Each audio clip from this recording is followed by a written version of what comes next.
ദൈവത്തിൽ അതിപരിശുദ്ധം വാഴ്ത്തപ്പെടുമാറാകട്ടെ. ഒരിക്കൽ കൂടി ലൈഫ് യൂട്യൂബ് ചാനലിലേക്ക് നിങ്ങൾക്ക് ഓരോരുത്തർക്കും ഹാർദവമായ സ്വാഗതം. ഇന്ന് എൻ്റെ ഹൃദയത്തെ സ്പർശിച്ച ഒരു ചെറിയ ചിന്ത നിങ്ങളോട് പങ്കുവയ്ക്കാനാണ് ഞാനിവിടെ കടന്നു വന്നിരിക്കുന്നത്. നമ്മുടെയൊക്കെ ജീവിതത്തിൽ വളരെ കേട്ടതും നമ്മുടെ ജീവിതത്തിലൊക്കെ പലപ്പോഴും നമ്മൾ അറിഞ്ഞതുമായ ചില കാര്യങ്ങൾ നിങ്ങളോട് ഷെയർ ചെയ്യാനാണ് ഞാൻ ആഗ്രഹിക്കുന്നത്. എൻ്റെ ഹൃദയത്തിലോട് വളരെ സ്പർശിച്ച അല്ലെങ്കിൽ പല പല ചിന്തകൾ എൻ്റെ ജീവിതത്തിലേക്ക് കൊണ്ടുവന്ന ആ ഒരു ഭാഗം ഞാൻ നിങ്ങളോട് വായിക്കുവാൻ ആഗ്രഹിക്കുന്നു.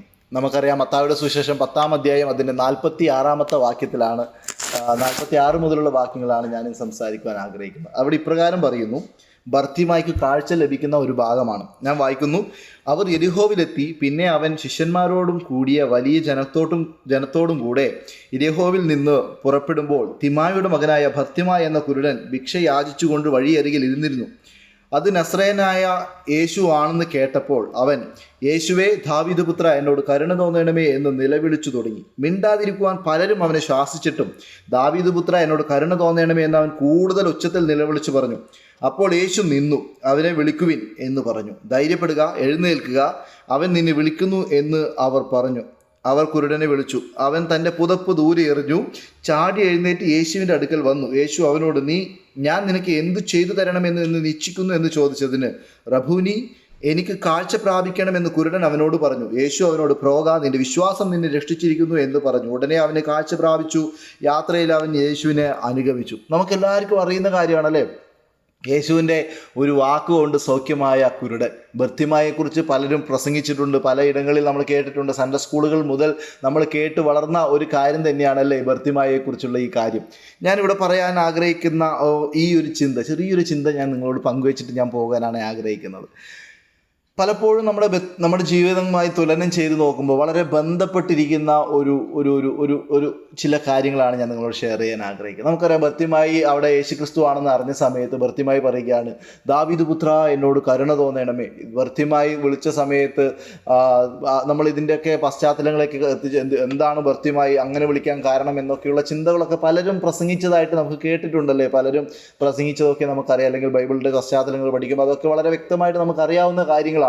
അപ്പോൾ എന്നാലും ഞാൻ ചെറിയൊരു അറിവില്ലാത്തവരിലേക്ക് ഞാൻ അത് ഒന്ന് സൂചിപ്പിച്ചിട്ട് ഞാൻ പെട്ടെന്ന് മുന്നോട്ട് പോകാൻ ആഗ്രഹിക്കുന്നു. ബർത്തിമായി അവിടെ യേശുക്രിസ്തു കടന്നു വന്നെന്ന സമയത്ത് ബർത്തിമായി വിളിക്കുന്ന ഒരു വിളിയാണ്, ദാവീദ് പുത്ര, കരുണ തോന്നണമേ. ബർത്തിമായി യഥാർത്ഥമായിട്ട് യേശുക്രിസ്തു ആരാണെന്ന് അറിഞ്ഞിട്ടാണ് ദൈവം, അല്ലെങ്കിൽ ദൈവത്തിൻ്റെ സന്നിധിയിൽ ദൈവം ആരാണ്, അല്ലെ യേശുക്രിസ്തു ആരാണെന്ന് അറിഞ്ഞിട്ടാണ് ബർത്തിമായി വിളിക്കുന്നത്. യേശുക്രിസ്തുവിൻ്റെ വംശപാരമ്പര്യം നമ്മൾ മത്തായിയുടെ സുവിശേഷം 1-ാം അധ്യായം അവിടെ എടുത്ത് നോക്കുമ്പോൾ പറയുന്നൊരു കാര്യം, അവിടെ കാണുന്നൊരു കാര്യമുണ്ട്. എന്താണെന്നറിയാമോ? അബ്രഹാമിൻ്റെ മകനായ ദാവീദിൻ്റെ മകനായ യേശുക്രിസ്തുവിൻ്റെ വംശാവലി എന്ന് പറഞ്ഞിട്ട് നമുക്ക് അവിടെ കാണാൻ സാധിക്കും. നമുക്ക് എല്ലാവർക്കും അറിയുന്ന കാര്യം തന്നെയാണ് അല്ലേ. നമ്മൾ ഈ കാര്യങ്ങളൊക്കെ നമ്മൾ കൂട്ടിച്ചേർത്തുകൊണ്ട് നമ്മൾ വായിക്കുമ്പോൾ, നമ്മുടെ ജീവിതമായിട്ട് നമ്മൾ കൂട്ടിച്ചേർത്ത് വായിക്കുമ്പോൾ പല കാര്യങ്ങളും നമുക്ക് അവിടെ കാണുവാൻ സാധിക്കുന്നുണ്ട്. അപ്പോൾ യേശുക്രിസ്തു, യേശുവേ, ദാവീദ് പുത്ര, എന്നോട് കരുണ തോന്നണം എന്ന് നിലവിളിച്ച് തുടങ്ങി. അവൻ നിലവിളിച്ച് തുടങ്ങുമ്പോൾ എല്ലാവരും ശാസിക്കുവാൻ തുടങ്ങി. നീ എന്ത് പണിയാണ് ചെയ്യുന്നത്? നീ അവിടെ മിണ്ടാതിരിടാ, നിന്നൊന്നും ശ്രദ്ധിക്കാൻ പോകത്തില്ല, നിന്നൊന്നും ആരും നോക്കത്തില്ല എന്നൊക്കെ പറഞ്ഞ് അവനെ ശ്വാസിക്കാൻ തുടങ്ങി. കാരണം എന്താണെന്ന് അറിയാമോ? അവനൊരു ഭിക്ഷക്കാരനായിരുന്നു. ഭിക്ഷക്കാരൻ ഒരു യാചനാ സ്ഥലത്ത്, അവർക്ക് നമ്മുടെ സമൂഹങ്ങളിലേക്ക് നോക്കിക്കഴിഞ്ഞാൽ യാചിക്കുന്നവർ ഒത്തിരി നമ്മുടെ ചുറ്റുപാടുകളുണ്ട്. നമ്മളോട് പൈസ ചോദിച്ചു വരുന്ന പല ആൾക്കാർ നമ്മുടെ ചുറ്റുപാടുമുണ്ട്. പക്ഷെ അവരൊക്കെ നമ്മൾ കാണുന്നത് ഒരു മാറ്റി നിർത്തപ്പെട്ട ഒരു ഗ്രൂപ്പായിട്ടാണ് നമ്മൾ പലപ്പോഴും അവരെ നോക്കി കാണുന്നത്. അപ്രകാരമുള്ള ആൾക്കാരെ എപ്പോഴും നമ്മൾ മാറ്റി നിർത്തും അല്ലേ. പെട്ടെന്ന് ഒഴിവാകാൻ വേണ്ടി പൈസയൊക്കെ എടുത്തു കൊടുത്തിട്ട് അവരെ പറഞ്ഞു വിടുന്ന നമുക്ക് കാണാൻ സാധിക്കും. അവർ വന്ന് ഇങ്ങനെ ഡിസ്റ്റർബ് ചെയ്തുകൊണ്ടിരിക്കുമ്പം അതിന് പൈസ കൊടുത്തിട്ട് അവർ ഒഴിവാക്കി വിടുന്നതായിട്ട് കാണാൻ സാധിക്കും. അവർ ജീവിക്കുന്നത്, നമ്മളൊന്ന് ശ്രദ്ധിച്ച് നോക്കിക്കഴിഞ്ഞാൽ വളരെ വിനയത്തോടുകൂടെ വന്നിട്ടൊക്കെയാണ് അവരെല്ലാ കാര്യങ്ങളും ചെയ്യുന്നില്ല. നമ്മുടെ ജീവിതത്തിലേക്ക് തുലനം ചെയ്ത് നോക്കിയാൽ മനസ്സിലാവും. അപ്രകാരം എല്ലാവരും നിഷേധിക്കപ്പെട്ട ഒരു ഗ്രൂപ്പാണ് ഈ യാചന സ്ഥലത്തിരിക്കുന്നത്. കണ്ണും കാണത്തില്ല, ഒന്നും ചെയ്യാൻ പറ്റാതിരുന്ന ഒരു മൂലയിൽ ഇരുന്നു കൊണ്ട് അവൻ പ്രാർത്ഥിച്ചു, അല്ലെങ്കിൽ അവൻ ഇങ്ങനെ യാചിച്ചുകൊണ്ടിരിക്കുകയാണ്. അപ്പോഴാണ് യേശുക്രിസ്തുവിൻ്റെ വരവ്. ഈ യേശുക്രിസ്തു ആരാണെന്ന് മുന്നേ അവൻ അറിഞ്ഞിരുന്നു. യേശുക്രിസ്തുവിനെ കുറിച്ചുള്ള പ്രവചനം എന്താണെന്ന് അറിഞ്ഞിരുന്നു. അവൻ്റെ ഒരു പ്ലസ് പോയിന്റ് എന്താണെന്ന് ചോദിച്ചാൽ വചനം എന്താണെന്ന് അവൻ തിരിച്ചറിഞ്ഞിരുന്നു. പഴയ നിയമ പുസ്തകം വളരെ നല്ല രീതിയിൽ അവൻ പഠിച്ച് അല്ലെങ്കിൽ ദൈവവിശ്വാസത്തിൻ്റെ ദൃഢമായിരിക്കുന്ന ഒരു വിശ്വാസം ഭർത്തിമായിൽ ഉണ്ടായിരുന്നു. ആ ഒറ്റ കാരണം കൊണ്ടാണ് ഭർത്തിമായിയുടെ ജീവിതത്തിൽ അത്ഭുതം സംഭവിച്ചെന്നുള്ള കാര്യം നമ്മൾ മറന്നു പോകരുത്. ഭർത്തിമായി യേശു ക്രിസ്തു ആരാണെന്ന് മനസ്സിലാക്കിയിട്ട് ആ ഭർത്തിമായി വിളിക്കുന്ന ഒരു വിളിയാണ്. എന്താണ് പറയുന്നത്? ദാവീദ് പുത്ര, എന്നോട് കരുണ തോന്നണമേ. ഞാൻ പറയാം, ഒരു പുരുഷാരം മുഴുവൻ, ഒത്തിരി പുരുഷാരം യെരിഹോവിന് ജനക്കൂട്ടത്തിൻ്റെ കൂടിയാണ് ദൈവം പോകുന്നത്. ജനക്കൂട്ടത്തിനിടയിൽ പലരും യേശു ക്രിസ്തുവിനെ വിളിക്കുന്നുണ്ട്. ആ പലരും യേശു ക്രിസ്തുവിൻ്റെ കൂടെ നടക്കുമ്പോൾ ബഹളത്തോടു കൂടിയായിരിക്കും കടന്നു പോയിക്കൊണ്ടിരിക്കുന്നത്. ഈ ബഹളത്തിനോട് കൂടെ കടന്നു പോകുന്ന സമയത്ത് ഒരാൾ അവിടെ നിന്ന് വിളിക്കുകയാണ്, ദാവീദ് പുത്ര, എന്നോട് കരുണ തോന്നണമേ. ആ ഒച്ചത്തിൽ നിലവിളിക്കുകയാണ്. അല്ലെങ്കിൽ അത് ഒരു പക്ഷെ കേട്ടുപോലും കാണത്തില്ല, അല്ലെ? നമ്മൾ മാനുഷികമായിട്ട് ചിന്തിക്കുമ്പോൾ ഇത്ര ആൾക്കാരുടെ ഇടയിൽ വിളി കേൾക്കുക എന്ന് പറയുന്നത് ചെറിയ കാര്യങ്ങളൊന്നുമല്ല. കഴിഞ്ഞ ദിവസം ഞാനൊരു കടയിലേക്ക് പോയി. കടയിൽ ചെന്ന സമയത്ത് ഈ ഫുട്ബോളിൻ്റെ മാമാകമൊക്കെ നടന്നുകൊണ്ടിരിക്കുകയാണ്. അതിൻ്റെ അവിടെ ആഘോഷം നടന്നുകൊണ്ടിരിക്കുകയാണ്. അവർ ഡ്രംസൊക്കെ കൊട്ടി ആഘോഷിച്ചുകൊണ്ടിരിക്കുകയാണ്, ചെറിയ പിള്ളേർ. ഞാൻ അവിടെ കടയിലേക്ക് ചെന്ന സമയത്ത് ആ കടയിൽ ആ പ്രവർത്തനം നടന്നുകൊണ്ടിരിക്കുകയാണ്. അങ്ങനെ നടന്നുകൊണ്ടിരിക്കുമ്പോൾ ഞാനും കടക്കാരനും തമ്മിൽ സംസാരിക്കുന്നത് ഞാൻ പറയുന്നത് കടക്കാരനും മനസ്സിലാകുന്നില്ല, കടക്കാരൻ പറയുന്നത് എനിക്കും മനസ്സിലാകുന്നില്ല. അതുപോലൊരു ആരവായിരുന്നു അവിടെ. ഞങ്ങളൊക്കെ ആംഗ്യഭാഷയൊക്കെ കാണിച്ചിട്ടൊക്കെയാണ് സംസാരിച്ചത്. അപ്പോൾ ഞാൻ അന്നേരം മുതൽ ചിന്തിച്ച ഒരു കാര്യമാണ്, ഈ ഭർത്തിമായി ഇത്രയും ജനക്കൂട്ടത്തിൻ്റെ ഇടയിൽ കിടന്ന് വിളിക്കുമ്പോൾ യേശു ക്രിസ്തു എങ്ങനെ കേട്ടു? അപ്പോൾ എനിക്ക് മറ്റൊരു ചിന്ത കൂടെ കടന്നു വന്നു. നമുക്കറിയാം, രക്തസ്രാവക്കാരിയായ ഒരു സ്ത്രീയെക്കുറിച്ച് വചനത്തിൽ പറയുന്നുണ്ട്. ഈ രക്തസ്രാവക്കാരിയായ സ്ത്രീ യേശു ക്രിസ്തുവിൻ്റെ തൊങ്ങലൊന്ന് തൊട്ടപ്പോൾ യേശു പറഞ്ഞു, എന്നെ ആരോ തൊട്ടു. ശിഷ്യന്മാരൊക്കെ ചുറ്റും തിരിഞ്ഞ് പറയുകയാണ്, ദൈവമേ, ഈ ആൾക്കൂട്ടത്തിനിടയിൽ, തിക്കും തരത്തിനിടയിൽ യേശുവെ, പലരും നിന്നെ തൊടുന്നുണ്ട്, പലരും നിന്നെ തള്ളുന്നുണ്ട്, പലരും നിന്റെ പുറകെ വരുന്നുണ്ട്. ഈ പുറകെ വരുന്ന കാര്യങ്ങളൊക്കെ നീ ചിന്തിച്ചു കഴിഞ്ഞാൽ ഒരു പക്ഷെ പലരും നിന്നെ തൊട്ടിട്ടുണ്ടാവും. അതൊക്കെ നമ്മൾ ശ്രദ്ധിക്കേണ്ട കാര്യമുള്ളൂ. അപ്പോഴും യേശു പറഞ്ഞു, അല്ല, എന്നിൽ നിന്ന് ശക്തി പുറപ്പെട്ടിട്ടുണ്ട്. അപ്പോൾ യേശുക്രിസ്തുവിൻ്റെ തൊങ്ങല് തൊട്ടപ്പോൾ യേശുക്രിസ്തുവിൻ്റെ ശക്തി പുറപ്പെട്ടിട്ടുണ്ടെങ്കിൽ നമുക്കറിയാം, യേശുക്രിസ്തുവെ ദാവീദ് പുത്ര, കരുണ തോന്നണമെന്ന് വിശ്വാസത്തിൻ്റെ നിഴലിൽ നിന്ന് വിളിച്ചിരിക്കുന്ന ഭർത്തിമായുടെ വിളി ദൈവം കേട്ടിരിക്കുന്നത് തൻ്റെ ചെവി കൊണ്ടല്ല, തൻ്റെ ഹൃദയം കൊണ്ടാണ്. ദൈവം കേട്ടിരിക്കുന്നത് തൻ്റെ ചെവി കൊണ്ടല്ല, തൻ്റെ ഹൃദയം കൊണ്ടാണ്. നമ്മൾ ഓരോരുത്തരെയും ഇന്ന് വിളിക്കേണ്ടുന്ന വിളി പോലെ വിളിച്ചിട്ടുണ്ടെങ്കിൽ ദൈവം നമ്മുടെ വിളിയത്തെ കേൾക്കുമെന്നുള്ള കാര്യത്തിൽ യാതൊരു സംശയമില്ല.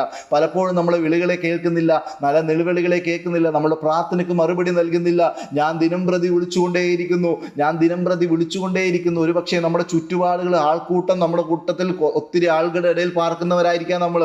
ഒരു പക്ഷേ നമ്മുടെ വലിയ കുടുംബമാഹിമ്യമുള്ളവരായിരിക്കാം, പണം കൊണ്ട്, സമ്പാദം കൊണ്ട് മൂടിയിരിക്കുന്നവരായിരിക്കാം, കൂട്ടുകാരുടെ ഒരു വലിയൊരു സമ്പത്ത് തന്നെ ഉണ്ടായിരിക്കാം. പക്ഷേ ഇവരുടെ ആർക്കും നമ്മുടെ ഹൃദയവേദന മനസ്സിലാക്കാൻ പറ്റാതിരിക്കുന്ന ഒരു സമയത്ത്, ഇവർക്കാർക്കും നമ്മുടെ പ്രയാസങ്ങൾ എന്താണെന്ന് മനസ്സിലാക്കാൻ പറ്റാതിരിക്കുന്ന ഒരു സമയത്ത് നമ്മുടെ ചാര വരുന്നൊരു കർത്താവ് ഉണ്ടെന്നുള്ളൊരു കാര്യം നിങ്ങൾ മറന്നു പോകരുത്. നമ്മൾ വിളി കേൾക്കുന്ന, രഹസ്യത്തിൽ നിങ്ങളുടെ വിളി കേൾക്കുന്ന, രഹസ്യത്തിൽ നിങ്ങൾ പ്രാർത്ഥന കേൾക്കുന്ന ഒരു കർത്താവ് ഉണ്ടെന്നുള്ള കാര്യം നിങ്ങൾ മറന്നു പോകരുത് സുഹൃത്തുക്കളെ. അതാണ് നമ്മളിവിടെ കണ്ടിരിക്കുന്നത്. ദാവീദ് പുത്ര, കരുണ തോന്നണമെന്ന് ആൾക്കൂട്ടത്തിനിടയിൽ വിളിച്ചപ്പോൾ തൻ്റെ വിളി എപ്രകാരമുള്ളതായിരുന്നു എന്ന് കർത്താവ് തിരിച്ചറിഞ്ഞു. അവനോട് വരാൻ പറഞ്ഞു. അവൻ അവിടെ എല്ലാം ഇട്ടു. അവന് വേണ്ടുന്ന പുതപ്പ്, ഈ പുതപ്പെന്ന് പറയുന്നത് അവൻ്റെ ജീവൻ മുന്നോട്ട് അല്ലെങ്കിൽ അവൻ്റെ വരുമാന മാർഗമാണ്. ഈ പുതപ്പൊക്കെ പുതച്ചിട്ടാണ് അവൻ ഭിക്ഷയാചിച്ചു കൊണ്ടേയിരിക്കുന്നത്. അത് അവൻ്റെ വരുമാന മാർഗമാണ്, അല്ലേ? ആ വരുമാന മാർഗങ്ങളൊക്കെ ഉപേക്ഷിച്ചിട്ട് അവൻ യേശുക്രിസ്തുവിൻ്റെ അടുക്കലേക്ക് വരികയാണ്. യേശുക്രിസ്തുവിൻ്റെ അടുക്കൽ വന്നിട്ട് യേശുക്രിസ്തു അവനോട് ചോദിച്ചു, നിനക്ക് ഞാൻ എന്ത് ചെയ്തു തരണം? ഇതേ ഒരു ഇൻസിഡൻറ്റ് നമുക്ക് മറ്റൊരു സ്ഥലത്തും കൂടെ വായിക്കുവാൻ സാധിക്കും. നമുക്കറിയാം, അപ്പോസ്തല പ്രവൃത്തിയുടെ പുസ്തകം 3-ാം അധ്യായം അതിൻ്റെ 1 മുതലുള്ള വാക്യങ്ങളിലേക്ക് കടന്നു ചെല്ലുമ്പോൾ അവിടെ സുന്ദരം എന്ന് ഗോപുരത്തിങ്കിൽ മുന്നിൽ ഇരുന്നു കൊണ്ട് ഒരു ഭിക്ഷക്കാരൻ ഭിക്ഷയാചിച്ചു കൊണ്ടേയിരിക്കുകയാണ്. പത്രോസും യോഹന്നാനും ആ ഗോപുരത്തിൽ കടന്നു ചെന്ന സമയത്ത് അവരോട് നോക്കിയിട്ട് ഭിക്ഷക്കാരൻ യാചിക്കുകയാണ്, എനിക്ക് എന്തേലും ചെയ്തു തരണമേ. ഈ ഭിക്ഷക്കാരൻ യാചിച്ചു. എന്താണ് ആഗ്രഹം എന്നറിയാമോ? ഭിക്ഷക്കാരൻ്റെ ആഹാരം പൊന്നും വെള്ളിയും കിട്ടുക എന്നുള്ളതാണ്. ഭിക്ഷക്കാരൻ്റെ ആഗ്രഹം തനിക്ക് വേണ്ടുന്ന കാര്യങ്ങൾ ലഭിക്കുക, അല്ലെങ്കിൽ പണം ലഭിക്കുക എന്നുള്ളതാണ്. ഈ മുടന്തനായിരിക്കുന്നവൻ അവൻ പറയുകയാണ്, എനിക്ക് വല്ലതും തരണമേ. അപ്പോൾ പത്രോസും യോഹന്നാനും പറഞ്ഞൊരു കാര്യമുണ്ട്, പൊന്നും വെള്ളിയും എനിക്കില്ല, നസ്രായനായ യേശു ക്രിസ്തു നാമത്തിൽ എഴുന്നേറ്റ് നടക്കാം. ഞാൻ 2 കാര്യങ്ങളെ ചൂണ്ടിക്കാണിക്കുവാൻ വേണ്ടിയാണ് ഈ 2 ഇൻസിഡൻസ് നിങ്ങളോട് പറഞ്ഞിരിക്കുന്നത്. ഈ അപ്പോസ്തല പ്രവൃത്തി 3-ാം അധ്യായത്തിൽ ഇരിക്കുന്ന യാചകൻ, അല്ലെങ്കിൽ ആ മുടന്തനായിരിക്കുന്ന വ്യക്തിക്ക് അവരുടെ ആഗ്രഹം എന്ന് പറയുന്നത് പണം ലഭിക്കുക എന്നുള്ള, തൻ്റെ മുന്നോട്ടുള്ള ജീവിതത്തിന് വേണ്ടിയിട്ടുള്ള പണം ലഭിക്കുവാൻ വേണ്ടി അവൻ ഭിക്ഷയാചിച്ചു കൊണ്ടിരിക്കുകയാണ്. അവൻ അവിടെ ഭിക്ഷയാചിച്ചു കൊണ്ടിരിക്കുന്ന സമയത്ത് അവന് പണം വേണം, അവന് സകലതും വേണമെന്ന് പറഞ്ഞ് അവൻ ഭിക്ഷയാചിച്ചു കൊണ്ടിരിക്കുന്നു. മറുവശത്ത് ഭർത്തിമായുടെ ജീവിതത്തിലേക്ക് എടുത്തു നോക്കുമ്പോൾ അവൻ്റെ ആഗ്രഹവും അവൻ്റെ ആശയവും അവൻ്റെ ആവശ്യവും ഒന്നായിരുന്നു എന്നുള്ള കാര്യമാണ് ഞാൻ നിങ്ങളോട് പറയാൻ ആഗ്രഹിക്കുന്നത്. നീഡ്സ് ആൻഡ് വാണ്ട്സ്, എനിക്ക് വേണ്ടതും എനിക്ക് ആഗ്രഹിക്കുന്നതും രണ്ടും രണ്ടാണെന്നുള്ള കാര്യം മറന്നു പോകരുത്. ഈ മുടന്തനായിരിക്കുന്നവൻ്റെ ആഗ്രഹമായിരുന്നു എന്ത് വേണം, ഈ പത്രോസിൻ്റെയും യോഹന്നാൻ്റെയും കയ്യിൽ നിന്ന് വല്ലതും കിട്ടുക എന്നുള്ളത്. പക്ഷെ ബർത്തിമായിലേക്ക് വരുമ്പോൾ ബർത്തിമായി ചിന്തിച്ചൊരു കാര്യമുണ്ട്. ആഗ്രഹമല്ല, അവൻ്റെ ആവശ്യമായിരുന്നു അവന് കാഴ്ച ലഭിക്കുക എന്നുള്ളത്. അവൻ ദൈവം യേശുക്രിസ്തു ബർത്തിമായോട് ചോദിച്ചു, നിനക്ക് ഞാൻ എന്തു ചെയ്തു തരണം? ആ ഒറ്റ ചോദ്യം തന്നെയാണ് നമ്മളോടും ദൈവം ഇന്ന് ചോദിക്കുന്ന ഒരു കാര്യം. നിനക്ക് ഞാൻ ഇന്ന് എന്ത് ചെയ്തു തരണം? അപ്പോൾ നമ്മൾ പറയുന്ന പ്രാർത്ഥനയുണ്ട്. എന്തൊക്കെയാണെന്ന് അറിയാമോ? എനിക്ക് വീട് വേണം കർത്താവേ, എൻ്റെ മകൻ അഡ്മിഷൻ വേണം കർത്താവേ, എൻ്റെ മകന് ഉന്നത നിലയിൽ വിജയം വേണം കർത്താവേ, അവന് പഠിക്കുവാനുള്ള സാമ്പത്തികം വേണം കർത്താവേ, പട്ടിണി കൂടെ ജീവിക്കുവാനുള്ള ആവശ്യം ഞങ്ങൾക്ക് വേണം കർത്താവേ, എനിക്ക് നല്ലൊരു വീട്, കാറ്, അങ്ങനെയുള്ള നമ്മുടെ ആവശ്യങ്ങൾ, നമ്മുടെ ആഗ്രഹങ്ങളാണ് പലപ്പോഴും നമ്മൾ ദൈവത്തിനോട് ചോദിച്ചുകൊണ്ടിരിക്കുന്നത്. ദൈവം നമ്മളോട് ചോദിക്കുന്നു, what you need from me, എന്നിൽ നിന്ന് നിങ്ങൾ എന്താഗ്രഹിക്കുന്നു, നിങ്ങൾ എന്നിൽ നിന്ന് എന്താണ് നിങ്ങൾ എക്സ്പെക്ട് ചെയ്യുന്നത്? What you expect from me, എന്നിൽ നിന്ന് എന്താണ് നിങ്ങൾ എക്സ്പെക്ട് ചെയ്യുന്നത്, എന്താണ് നിങ്ങൾക്ക് ആവശ്യം? യേശുക്രിസ്തു ഇന്നും നമ്മളോട് ചോദിച്ചുകൊണ്ടിരിക്കുന്ന ഒരു ചോദ്യമാണ്. പക്ഷേ നമ്മുടെ ആൻസർ എന്ന് പറയുന്നത് എനിക്ക് ലാപ്ടോപ്പ് വേണം, എനിക്ക് ബൈക്ക് വേണം, എനിക്ക് കാറ് വേണം, ദൈവമേ എനിക്ക് സകലത ഈ ലോകത്തിൽ ജീവിക്കാനായിരിക്കുന്നതൊക്കെ എനിക്ക് വേണം എന്നാണ് പലപ്പോഴും നമ്മൾ പറഞ്ഞുകൊണ്ടേയിരിക്കുന്നത്. പക്ഷേ ഭർത്തിയുമായി പറഞ്ഞിരിക്കുന്ന ഒരു കാര്യമുണ്ട്. എന്താണെന്നറിയാമോ? ഞാൻ കഴിഞ്ഞ ദിവസം ഒരു വീടുകളിൽ ചെന്ന സമയത്ത് അവിടെയും പറഞ്ഞിരിക്കുന്ന ഒരു കാര്യം, അവിടെ ഒരു രോഗികളായിട്ടുള്ള കുറച്ച് ആൾക്കാരെ കണ്ടു. ഈ രോഗികളായിരിക്കുന്ന ആൾക്കാർ എന്നോട് പറഞ്ഞ സമയത്ത് രോഗികളായിരിക്കുന്ന ആൾക്കാർ എന്നോട് പറഞ്ഞ ഒരു കാര്യമുണ്ട്. എന്താണെന്ന് അറിയാമോ? അവിടെ വീട്ടിൽ 3 പേരുണ്ടായിരുന്നു, അതിൽ 2 പേര് രോഗികളായിരുന്നു. അപ്പോൾ അവർ പറഞ്ഞിരിക്കുന്ന ഒരു കാര്യം, ഇതിനൊക്കെ ചികിത്സിക്കാനുള്ള പണം എവിടുന്നാ മോനെ, ഞങ്ങൾക്ക് പണം ലഭിക്കുന്നതിന് വേണ്ടി ഒന്ന് പ്രാർത്ഥിക്കണം, സാമ്പത്തിക ആവശ്യങ്ങൾക്ക് വേണ്ടി പ്രാർത്ഥിക്കണം, ദൈവത്തോട് പ്രാർത്ഥിക്കണം, ഈ അസുഖത്തിന് ചികിത്സിക്കുവാനുള്ള പണം. നേരെ മറിച്ച് അസുഖം മാറിത്തരാനുള്ള പ്രാർത്ഥനയില്ല, അതിനേക്കാളും ഉപരി അതിൽ ചികിത്സിക്കുവാനുള്ള പണത്തിന് വേണ്ടിയാണ് പലപ്പോഴും നമ്മൾ പ്രാർത്ഥിച്ചുകൊണ്ടിരിക്കുന്നത്. ഭർത്തിയുമായി പറഞ്ഞിരിക്കുന്ന ഒരു കാര്യം, ദൈവമേ റബൂനി, എനിക്ക് കാഴ്ച പ്രാപിക്കണം. I want to receive my sight, എനിക്ക് എൻ്റെ കാഴ്ച തിരികെ ലഭിക്കണം, എൻ്റെ കാഴ്ച ലഭിക്കണം എന്നാണ് ഭർത്തിയുമായി അവിടെ പറഞ്ഞിരിക്കുന്നത്. തൻ്റെ ആവശ്യത്തെ അവിടെ ഉന്നയിക്കുകയാണ്. അവിടെ ആവശ്യത്തെ ഉന്നയിച്ച സമയത്ത് യേശുക്രിസ്തുവിൻ്റെ മറുപടി, അതാണ് എൻ്റെ ഇന്നത്തെ പ്രധാന വിഷയം എന്ന് പറയുന്നത്. യേശുക്രിസ്തു പറഞ്ഞ മറുപടി മറ്റൊന്നുമല്ല, നിൻ്റെ വിശ്വാസം നിന്നെ രക്ഷിച്ചിരിക്കുന്നു എന്നുള്ളതാണ്. നിൻ്റെ വിശ്വാസം നിന്നെ രക്ഷിച്ചിരിക്കുന്നു എന്നാണ് യേശുക്രിസ്തു അവിടെ പറഞ്ഞ വാക്യം. ആ വാക്യം നമ്മൾ വായിക്കുമ്പോൾ നമുക്ക് അവസാനത്തെ വാക്യം പറയും, യേശു അവനോട് പോക, നിൻ്റെ വിശ്വാസം നിന്നെ രക്ഷിച്ചിരിക്കുന്നു എന്ന് പറഞ്ഞു. ഉടനെ അവൻ കാഴ്ച പ്രാപിച്ചു. അപ്പം നമ്മുടെ സൗഖ്യത്തിനും നമ്മുടെ പ്രാർത്ഥനയ്ക്കും നമ്മുടെ നിലവിളികൾക്കും കാരണം എന്താണെന്ന് ചോദിച്ചു കഴിഞ്ഞാൽ നമ്മുടെ വിശ്വാസമാണ്. നമ്മൾ എത്രത്തോളം ദൈവത്തിലുള്ള വിശ്വാസത്തിലുള്ളവരാണ്, നമ്മൾ എത്രത്തോളം ദൈവമായിട്ടുള്ള ബന്ധത്തിൽ കടന്നു പോകുന്നവരാണ്, എത്രത്തോളം ഞാനും ദൈവം തമ്മിലുള്ള ബന്ധമുണ്ട്, ദൈവമായിട്ടുള്ള വിശ്വാസം എത്രത്തോളം ഉണ്ട്, ഇതിൻ്റെ അടിസ്ഥാനത്തിലാണ് നമുക്ക് നന്മ ലഭിക്കുവാൻ പോകുന്നത്. അവിടെ യേശുക്രിസ്തു ഭർത്തിമായെ തൊട്ടിട്ടില്ല, യേശുക്രിസ്തു അവിടെ ഒന്നും ചെയ്തിട്ടില്ല. പലയിടങ്ങളിൽ നമ്മൾ കടന്നു ചെന്ന സമയത്ത് പല ബൈബിളിൽ പല അത്ഭുതങ്ങളിലേക്ക് കടങ്ങുമ്പോൾ യേശു മണ്ണ് അവിടെ നിന്ന് ചുരുട്ടി തുപ്പി അതിൽ നിന്ന് പുരട്ടി അവൻ്റെ കണ്ണിൽ പുരട്ടിയിട്ട് പറഞ്ഞു, നീ പോയിട്ട് ഇടുന്ന സ്ഥലത്ത് കഴുകാനൊക്കെ പറഞ്ഞ് അവനെ സൗഖ്യം പ്രാപിപ്പിക്കാൻ കടന്നു വിട്ടതൊക്കെ നമുക്ക് കാണാൻ പറ്റുന്നുണ്ട്. പക്ഷേ ഈ ഭർത്തിമാരുടെ ഇടയിൽ യേശുക്രിസ്തു ഒറ്റ കാര്യമായി പറഞ്ഞിട്ടുള്ളൂ, നിന്റെ വിശ്വാസം നിന്നെ രക്ഷിച്ചിരിക്കുന്നു. കാരണം എന്താണെന്നറിയാമോ? ഭർത്തിമായി യേശുക്രിസ്തു ആരാണെന്ന് അറിഞ്ഞിരുന്നു, യേശുക്രിസ്തുവിൻ്റെ പാരമ്പര്യം അവൻ അറിഞ്ഞിരുന്നു, എന്താണ് യേശുക്രിസ്തുവിൻ്റെ ലക്ഷ്യം എന്ന് അറിഞ്ഞിരുന്നു, യേശുക്രിസ്തു ആരാണെന്ന് അവൻ യഥാർത്ഥമായി രുചിച്ചറിഞ്ഞിരുന്നു. ആ ഒറ്റ കാരണം കൊണ്ടാണ് അവന് കാഴ്ച തിരികെ ലഭിച്ചിരിക്കുന്നത്. പ്രിയ സുഹൃത്തുക്കളെ, എനിക്ക് നിങ്ങളോട് ഇന്ന് പറയാൻ ആഗ്രഹിക്കുന്ന കാര്യം ഇതാണ്. നമുക്ക് ആവശ്യങ്ങളുണ്ട്, നമുക്ക് ആഗ്രഹങ്ങളുമുണ്ട്. നമ്മുടെ ആഗ്രഹങ്ങൾക്കാളും ഉപരിയായിട്ട് നമ്മുടെ ആവശ്യങ്ങളെ ദൈവത്തിനോട് യാചിക്കുക എത്ര വേണ്ടത്, നമ്മുടെ ആവശ്യങ്ങളെ ദൈവത്തിനോട് യാചിക്കുക എത്ര വേണ്ടത്. നമുക്ക് എല്ലാം എന്തൊക്കെ ആവശ്യങ്ങളുണ്ടോ അത് ദൈവത്തിനോട് പറയുക. നമുക്ക് ദൈവം പഠിപ്പിച്ച പ്രാർത്ഥനയുണ്ട്, സ്വർഗ്ഗസ്നായ ഞങ്ങളുടെ പിതാവേ, നിന്റെ നാമം വരണമേ, നിന്റെ ഇഷ്ടം സ്വർഗ്ഗത്തിലെ പോലെ ഭൂമിയിലാകണം, നമുക്ക് ആവശ്യമുള്ള ആഹാരം അന്നന്ന് ഞങ്ങൾക്ക് നൽകണം. നമുക്ക് ആവശ്യമുള്ള ആഹാരം അന്നന്ന് ഞങ്ങൾക്ക് നൽകണമേ. ആവശ്യമുള്ളതിനെ മാത്രമേ ദൈവത്തിനോട് നമ്മൾ ചോദിക്കാൻ സാധിക്കത്തുള്ളൂ. നമുക്ക് അത്യാഗ്രഹമായിട്ട് പലപ്പോഴും നമ്മൾ ചോദിക്കുന്നുണ്ട്, ആഗ്രഹിക്കുന്ന കാര്യം നമ്മൾ ചോദിക്കുന്നുണ്ട്, പക്ഷെ ദൈവഹിതം എന്താണെന്ന് നമ്മൾ തിരിച്ചറിയാതെയാണ് പലപ്പോഴും ദൈവത്തിനോട് നമ്മൾ ഇതൊക്കെ ചോദിച്ചുകൊണ്ടിരിക്കുന്നത്. ഇന്നും ദൈവം നമ്മളോട് പറയാൻ ആഗ്രഹിക്കുന്ന, അല്ലെങ്കിൽ നമ്മൾ ചോദിക്കാൻ ആഗ്രഹിക്കുന്ന ഒരു കാര്യം ഇത് തന്നെയാണ്, ഞാൻ നിങ്ങൾക്ക് എന്താണ് ചെയ്തു തരേണ്ടത്?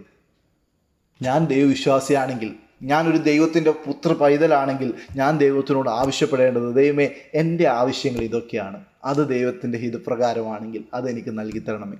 എനിക്ക് ഇന്ന് ജീവിക്കുവാൻ ആവശ്യമായിരിക്കുന്ന കാര്യങ്ങൾ ദൈവമേ എനിക്കിന്ന് അങ്ങ് നൽകി തരണമേ.